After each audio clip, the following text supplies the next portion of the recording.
এটা এমন একটা ফল যেটা খেলেই মানুষের পিছন থেকে পাত বের হয়ে যেত। আর যদি কেউ দুইটা ফল খেয়ে ফেলতো তাহলে তার পিছন থেকে আরো জোরে ডাবল পাত বের হয়ে যেত। আর তিনটা ফল খেলেই মানুষেরা পাদের রকেটে পরিণত হয়ে যেত।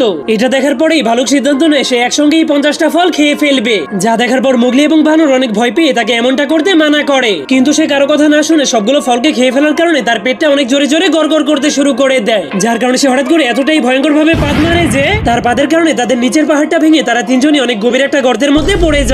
এজন্য মোগলি এত বড় গর্ত থেকে কিভাবে বের হবে এটা ভেবে অনেক ভয় পেয়ে কাঁপতে শুরু করে দেয়। কিন্তু ভালুকটা কোনো টেনশন না করে এক সাইডে গিয়ে আরামে নাক ডেকে ঘুমাতে শুরু করে দেয়। এটা দেখার পর বানরের মাথায় একটা শয়তানি আইডিয়া চলে আসে। এজন্য সে ধীরে ধীরে মোগলির কানে কানে তার আইডিয়ার কথা বলে দেয়। কিন্তু এরপর যখনই ভালুকটা ঘুম থেকে উঠে তখন সে দেখতে পায় তাকে কে যেন বেঁধে রেখেছে। আর সামনে তাকালেই সে দেখতে পায় মোগলি অনেকগুলো পাদের ফল তাকে জোর করে খাওয়ানোর জন্য নিয়ে এসেছে। এটা দেখার পর ভালুকটা অনেক ভয় পেয়ে অনেক শক্ত করে তার মুখটাকে বন্ধ করে দেয়। কিন্তু বানরটা তার পেটের ভুঁড়িটাকে টান দিলেই সে চিল্লাতে শুরু করে দেয়।